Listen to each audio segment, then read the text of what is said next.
Primary narcissism is where every human being begins, the infant's original state of undifferentiated self-investment before the world of separate others becomes psychologically real. But secondary narcissism is different in kind. It is a regression, a return.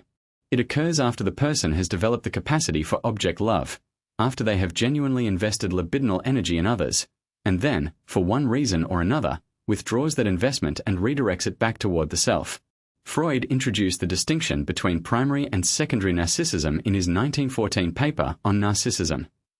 The distinction was clinically significant because it pointed toward different types of personality organization and different therapeutic challenges. Primary narcissism is a developmental phase. Secondary narcissism is a defensive or compensatory return to a narcissistic libidinal organization, and it carries the marks of a retreat, a constriction, or a withdrawal rather than a beginning. What causes the withdrawal of libido from objects back into the self? Freud identified several conditions. Loss is the most fundamental.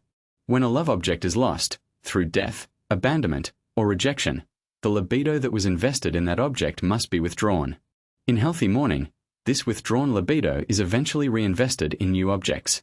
But in what Freud called melancholia, depression, the withdrawal gets stuck, the libido returns to the self rather than finding new objects, and the self becomes the target of the hostility and disappointment that belongs, originally, to the lost object.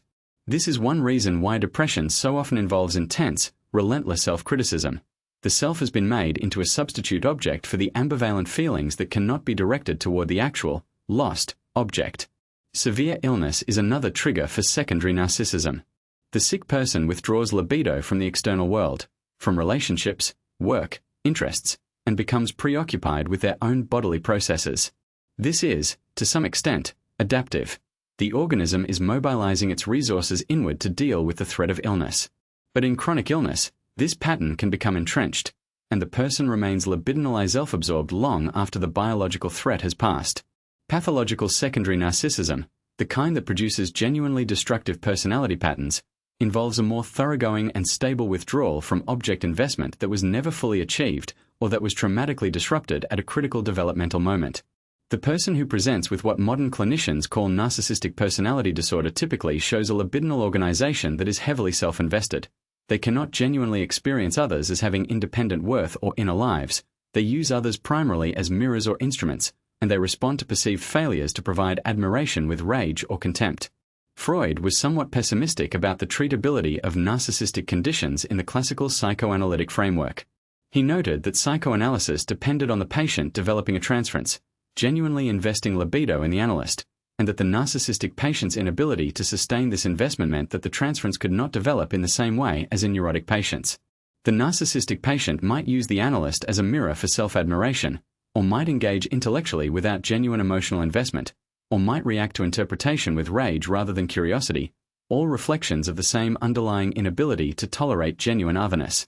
Post-Freudian psychoanalysis, particularly object relations theory and self-psychology, substantially revised this pessimistic view. Donald Winnicott, Heinz Kohut, and others proposed that narcissistic conditions could be treated if the analyst were willing to provide the kind of empathic mirroring and developmental holding that the person had never adequately received.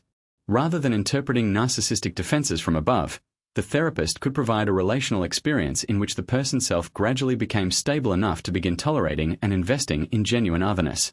The treatment was different from classical analytic work, slower, more focused on the therapeutic relationship itself as the vehicle of change. But it was possible. Freud's pessimism was real but, in the subsequent history of the field, proved to be not the last word. Subscribe to Psychology. Theories explained for more psychology breakdowns every week.